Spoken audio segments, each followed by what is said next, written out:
eu resolvi fazer essa live sozinha, aqui no quarto que eu chamo de escritório, que já foi o quarto do meu filho, dos meus netos, e hoje é um escritório da casa, porque eu estava aqui sozinha, relendo um livro que eu amo, que se chama Dentro da Dança, de Murray Lewis, que eu comentei ontem numa outra gravação sobre ele. O livro é esse, Dentro da Dança, Murray Lewis, com uma apresentação. E aí eu disse, acho que eu vou falar algumas palavras sobre esse extraordinário homem de dança que foi Murray Lewis. Essas palavras aqui são de Alvin Nicola, que é o que escreve a introdução do livro do Lewis. Sua habilidade como bailarino e escritor provém de uma curiosidade insaciável e de sua capacidade de assimilar experiências. Estas, por sua vez, ricocheteiam com incrível velocidade por uma mente viva e canalizada para muitos interesses. Em sua dança, os resultados são rápidos e explosivos, penetrando num corpo flexível que vibra imediatamente, qual uma harpa, ao som de seu coração, de sua alma. Murray fala de dentro. Não é um escritor que tenha aprendido sobre a dança. É um grande bailarino com uma irrestrita afeição por sua arte e por todos aqueles que laboram nela com devoção. Tem sido muitas vezes um Robin Hood, atrevendo-se a disparar farpas verbais contra quem quer que ele julgue causar um sofrimento desnecessário à profissão ou se elevar como parasita à custa de seus companheiros artísticos. Sabe, eu evidentemente não fui nenhum Murray Lewis. Quem me dera ter sido um grande bailarino, moderno ou clássico, não importa, mas ter sido um grande bailarino. E eu não fui. Eu fui uma bailarina, somente uma bailarina, que dançou mais por vocação do que por possibilidades e que tinha apenas o necessário, tão somente o mínimo para poder dançar. A dança que eu queria e a dança que eu queria era balé clássico. Ou era balé clássico ou não era nenhum. Pelo menos foi assim uma grande parte da minha vida. Hoje eu já tenho outros interesses de dança, sobre danças, que eu lamento, inclusive, não ter aprendido. Eu aprendi um pouco de flamenco, que eu adoro.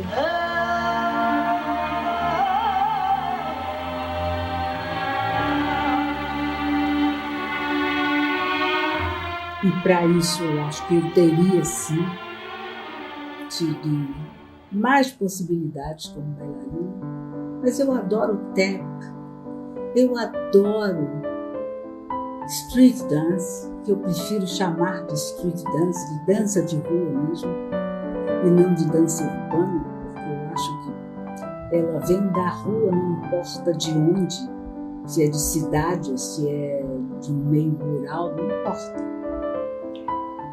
Mas na época, para mim, existia o balé clássico. Tinha sido o primeiro espetáculo que eu tinha assistido e que foi mesmo uma obsessão na minha vida, desde que eu tinha 3 anos de idade. Parece lenda isso, mas não é lenda não, é verdade. E eu tinha 3 anos porque meus pais adoravam teatro, balé, ópera, todas as expressões de arte eles adoravam e frequentavam. Nós somos 3 irmãs. Uma é um temporão que não era nascida quando eu tinha 3 anos. E a outra tinha outro temperamento completamente diferente. Uma pessoa que gostava de brincar na rua, era uma moleca. E assim ela é até hoje, uma pessoa engraçadíssima, com um ânimo maravilhoso para enfrentar a vida. Enfim, mas eu não. Eu tinha paixão por aquele mundo que meus pais me apresentaram. E a primeira coisa que eu assisti, aliás, não foi balé, foi um teatro de marionetes que eu vim saber que era célebre, lendo um livro sobre a vida do Sérgio Brito, uma biografia que ele escreveu, e que ele menciona esse teatro de marionetes e Piccoli di Podetta. É famoso. Mas no ano seguinte, eles me levaram ao Teatro Municipal e eu fui assistir Copélia. A partir dali, o balé foi uma obsessão para mim. Eu queria ser bailarina de qualquer forma, de qualquer maneira. Eu faria tudo para ser bailarina e fiz.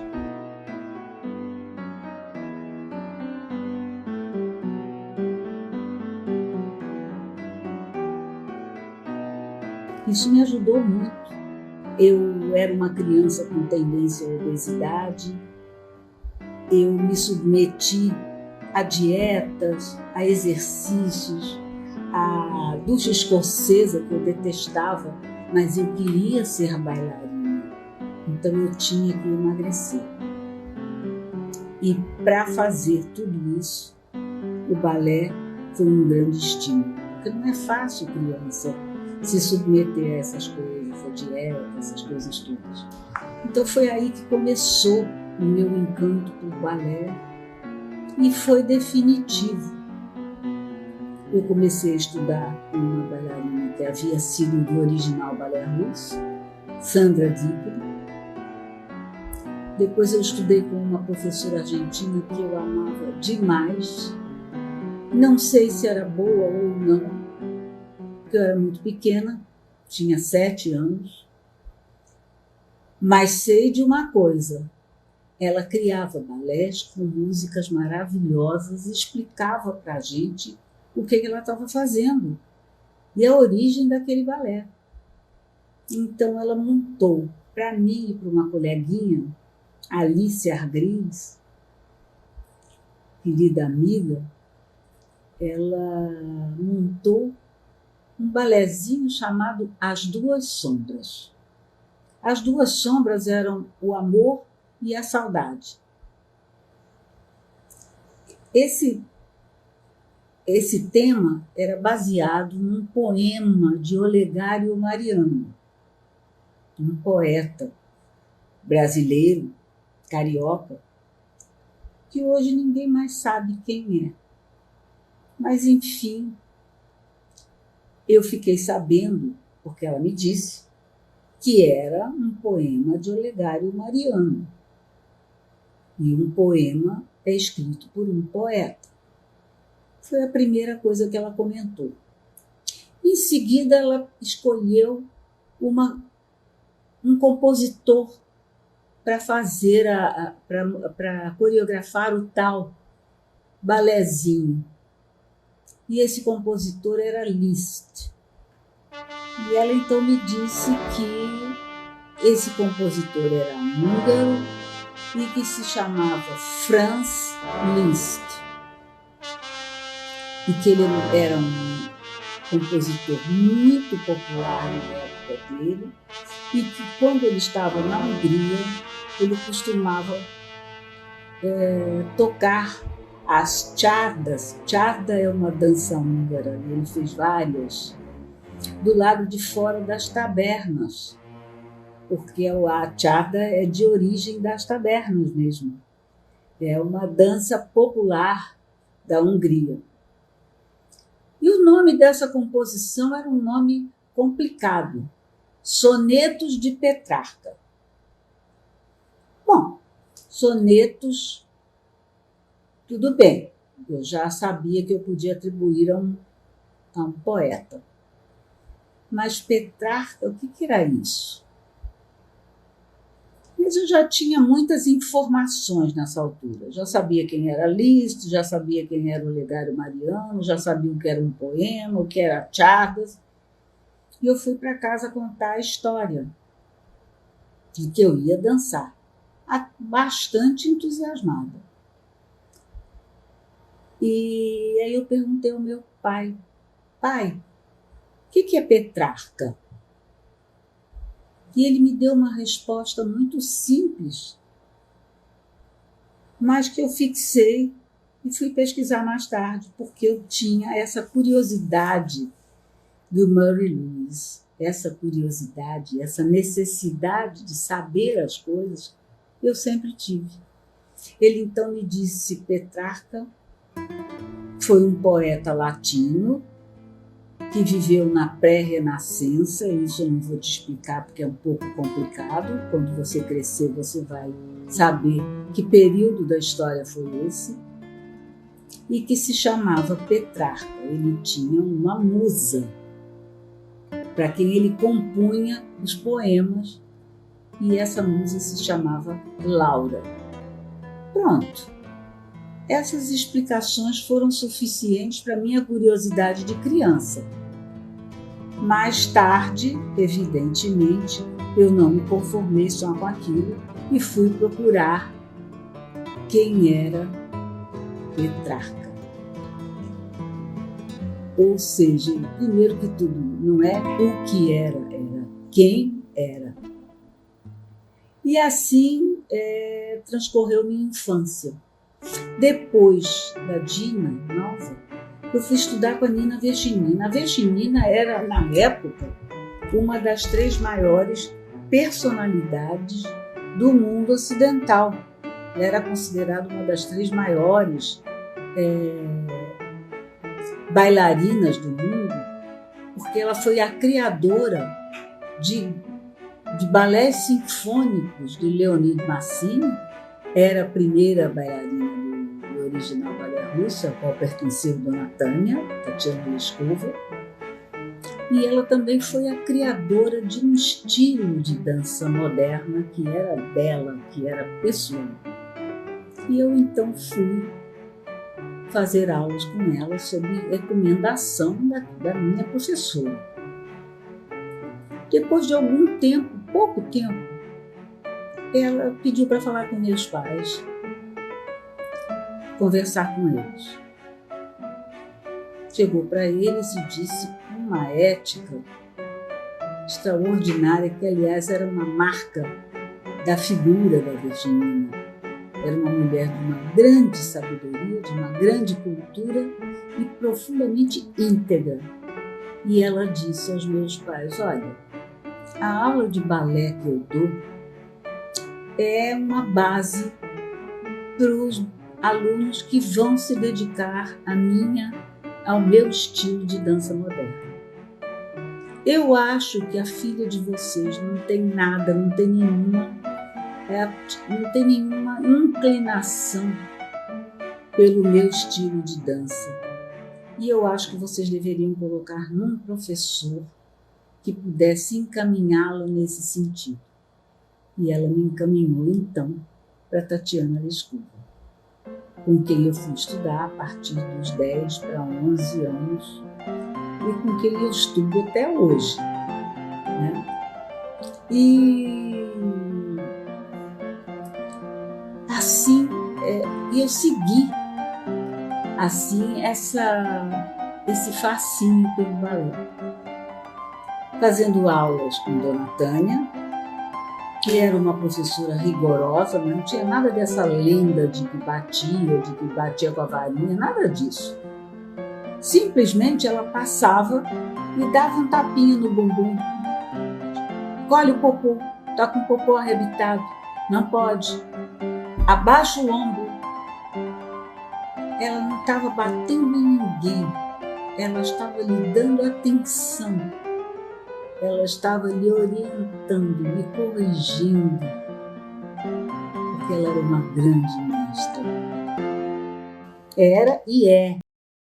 Aí eu fui seguir uma carreira normal. Entrei já com 15 anos para a Escola de Danças Clássicas do Teatro Municipal do Rio de Janeiro, como se chamava a escola que hoje se chama Escola Estadual de Danças Maria Leneva. E antes de que entrei já para o 5º ano, que correspondia ao 6º, era preliminar, e 7 anos, 8 anos. Então, o 5º correspondia ao 6º. No fim do ano, eu recebi nota 10 da minha professora, que era Renée Wells. E aí eu pulei do 5º para o 7º. No 7º ano, teve um concurso para o corpo de baile do Teatro Municipal. Eu tinha 15 para 16 anos. Escondido da dona Tânia, eu e a Nora Esteves nos inscrevemos para o concurso. Nora com menos 1 ano do que eu. Eu estava com 15 para 16, a Nora estava com 14 para 15, vocês imaginam. E passamos no concurso. Ela passou em primeiro e eu passei em segundo. Só que nós não tínhamos idade para ser efetivadas como funcionárias públicas do corpo de baile do Teatro Municipal. Então nós ficamos contratadas no teatro, dançando tudo, com todos os compromissos dos bailarinos já efetivados, dos bailarinos que já pertenciam mesmo à companhia. E o 8º ano da escola de danças naquela época era um estágio obrigatório no próprio corpo de baile do Teatro Municipal. Então, o 7º e o 8º anos eu já não fiz na escola, ou seja, eu só fiz o 5º. O 7º eu ia à escola para cursar as outras disciplinas, que eram dança espanhola, história da dança, teoria musical, né? Nós tínhamos aula de coreografia também, mas o resto do tempo era no corpo de baile, assinando ponto e tudo. Ganhávamos um prolabore, digamos, muito pouquinho, mas a gente adorava. Ao mesmo tempo, a gente fazia televisão, que era uma coisa que nos valeu muito com o tempo, porque eram bons programas. Existia balé clássico mesmo, coreografado por Ismael Guiser, por Renato Magalhães, Sandra Dicken, Denis Grey, Davi Dupré, e nós tínhamos que aprender muito rapidamente tudo aquilo, e aquilo nos valeu muito depois para nós sermos rápidas para aprender coreografias. Fazer televisão foi uma grande escola para nós, porque não tinha os recursos do tempo de hoje, né? Nós fazíamos, por exemplo, um programa que se chamava Motomúsica. Era apresentado por Márcia de Windsor. Ela tinha esse nome porque ela tinha fama de ser uma mulher alinhadíssima, educadíssima. E não era só fama, ela era realmente educadíssima.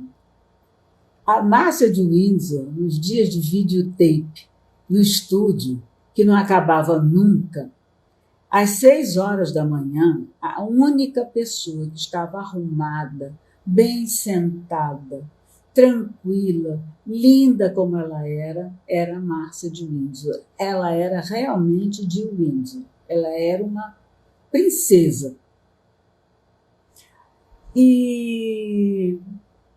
Mas tinha uma outra gravação do programa que era ao vivo, que era na rua. Eles gravavam na rua. Então, pela falta de recursos, eles só podiam gravar enquanto tivesse claridade, enquanto tivesse sol. E aquilo era jogo rápido, você tinha que aprender o balé rapidinho, porque tinha que gravar e tinha que estar pronto para então editar aqueles 2 vídeos, o do estúdio e o da rua. Aquilo foi muito bom para nós. Nós ficamos pessoas que tínhamos uma enorme capacidade de assimilar rapidamente coreografias, o que numa companhia faz diferença. Porque às vezes você tem que substituir de última hora um bailarino que se machucou, né? E quando eu completei 18 anos, então eu fiz exame para o teatro, para o corpo de baile. Aí eu tirei o primeiro lugar, provavelmente porque a Nora ainda não tinha 18 anos e não pôde fazer esse concurso. Se ela tivesse feito, eu teria tirado provavelmente segundo lugar de novo. Mas eu passei em primeiro lugar, eram muitos candidatos e foi um dia de uma alegria para mim que vocês não podem imaginar. E assim seguiu a minha vida toda em função do balé. Sempre muito estimulada pela minha casa, pelos meus pais, até pelos meus avós, os que eu conheci, foram paternos, mas sobretudo pela minha casa. Meu pai foi um homem que me deu tantas informações que eu não posso dizer para vocês, sinceramente, que uma universidade tenha me feito falta. Talvez vocês estranhem de eu dizer isso, mas não me fez falta, sabe por quê? Porque o que eu gostaria de aprender numa universidade de forma mais aprofundada não fazia parte da grade curricular. O que meu pai dizia em casa, ninguém ia me ensinar, nem no colégio, nem em nenhuma universidade. Por exemplo, Bach está para a música como Jesus Cristo para a história. É antes dele e depois dele. Ou coisas que ele dizia assim, a propósito de um grande violonista, ele dizia: não existem instrumentos nobres, existem artistas. Que antigamente o violão não era considerado um instrumento erudito. Era somente um instrumento popular. E papai não achava isso. Papai achava que era o artista que fazia de um instrumento erudito. Até mesmo a gaita, por exemplo, ou o acordeon. Porque ele tinha um amigo que tocava acordeon que parecia que estava tocando um órgão. Tão grande artista ele era no acordeon.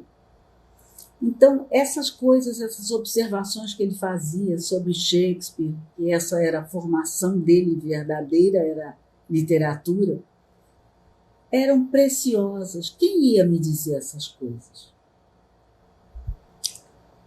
E, por fim, eu me apaixonei por um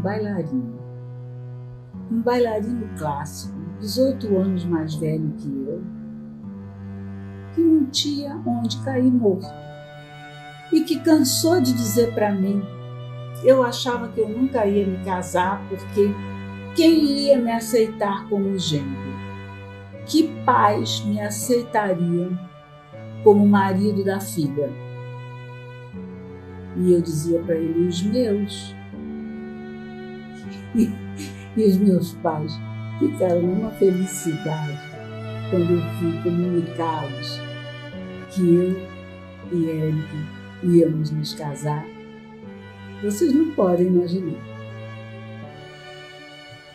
Aliás, isso é uma coisa que eu não entendo na juventude, não consigo entender, eu estou muito velha para entender. Eu estou a caminho dos 74. Mas o dia do casamento é um dia tão maravilhoso. Tudo que funciona em função do casamento. Se vai dar certo ou não, isso é outra história. No meu caso, deu. Poderia não ter dado. Mas é tudo maravilhoso. O período que você fica noivo, que compra um enxoval, que vai escolhendo as coisas e que abre junto com o seu noivo. A aliança que você coloca pela primeira vez no seu dedo, no caso da minha, comprada a crédito, na porta do Teatro Municipal, quando o corista, que para ganhar um pouco mais ele vendia joias, então o Eric comprou a aliança com esse corista, que a gente chamava de Seslau, a prazo. Foi ali que nós ficamos noivos e foi ali na porta dos fundos do Teatro Municipal. E aí eu entrei, outro mundo veio somar ao que eu já tinha dentro de casa, que foi o mundo do próprio teatro. Seus bailarinos só não, seus bailarinos, seus cenógrafos, seus técnicos, porque um grande teatro tem essas coisas, né? Ele te proporciona esse aprendizado, que é também um problema seu, se você tem consciência disso enquanto você está ali dentro. Eu era muito menina, eu casei com 19 anos, mas Eric tinha 37. Ele sabia admirar aquilo tudo. Ele sabia para onde olhar, o que olhar.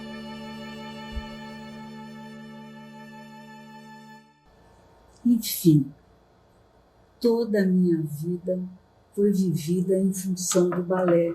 Então, quando eu leio sobre Mary Lewis e que o Nicolai diz que ele não era um escritor que tenha aprendido sobre a dança, ele era um bailarino com uma irrestrita afeição por sua arte, eu entendo perfeitamente o que ele quer dizer, sem querer me comparar com Lewis, obviamente, né? E esse livro é que eu amo. Eu já falei dele para vocês em uma live recente até, mas eu vou mostrar de novo a capa. Ele é um livro que eu não sei se ainda é encontrado. Eu acho que em sebo, talvez. Não sei se vocês estão conseguindo ver dentro da dança. E a tradução é de uma grande mulher de dança também, que foi a Gerry Maretz, que eu não sei se vocês conheceram, mas foi uma grande figura do balé. Também teve uma companhia que, como sempre, todas as iniciativas particulares acabam por falta de verba. Se chamava Balé da Aldeia. Era da aldeia porque se referia à aldeia de Arcozelo, que era um projeto de um homem tão extraordinário que outro dia fiquei emocionado ouvindo Márica e Décio falarem sobre Pascoal Carlos Magno. Meu filho está aqui dizendo que encontra usado na estante virtual. Então eu acho que vale a pena, mesmo usado, vocês lerem esse livro de um grande bailarino moderno, que eu não sou, mas antes de ser um bailarino moderno, ele era um bailarino. Antes de ser um bailarino, ele foi um grande artista. Ele foi um grande artista em muitos sentidos. E depois, oportunamente, eu vou falando sobre esse livro para vocês, porque ele diz coisas extraordinárias. Ele diz que cada bailarino, cada pessoa de dança tem muitos eus dentro de si. Tem o eu bailarino, que está preocupado com a sua dança, com a sua técnica, com a sua forma, com o seu aquecimento, com o que vai dançar, com a oportunidade que teve ou não teve, que chorou se não teve, que ficou exultante se foi escolhido. Mas ele também tem o eu professor, que ele diz que é o mais anônimo de todos, o único que não entra para agradecer depois de tudo. e que, no entanto, é tão fundamental na formação de um bailarino. E tem o eu coreógrafo. E ele diz que o eu professor entra em conflito com o eu coreógrafo. Porque o eu professor está te acompanhando, está te vendo diariamente, está vendo o seu progresso, o seu empenho, o seu esforço. Mas o eu coreógrafo não quer nem saber disso, não interessa. Ele quer saber se aquele bailarino serve para a criação dele ou não. E eles entram em conflito, mas estão todos dentro da mesma pessoa. Tem uma humanidade tão grande esse livro do Mary Lewis que eu queria muito que vocês pensassem nele. Porque ler é uma chave para o saber. Acreditem nisso. Eu acho que de tudo que eu aprendi com meu pai, eu já disse para vocês que ele era formado em literatura, eu acho que o mais importante foi o estímulo à leitura e a maneira como ele foi conduzindo o que eu precisaria ler. E que ele foi me dando os livros gradativamente e eu fui me afeiçoando de tal maneira que hoje eu sou uma leitora mesmo compulsiva. Eu não posso ficar sem ler. Todos os dias eu leio e eu não posso ficar sem ler. Parece que me falta alguma coisa. Releio, porque uma coisa é ler com 20 anos, outra coisa é ler com 50 e uma terceira é ler com 73, como eu estou agora. Enfim, olha, um beijão e até a próxima live. Mas eu tenho muita coisa para ler sobre Mary Lewis. Beijos!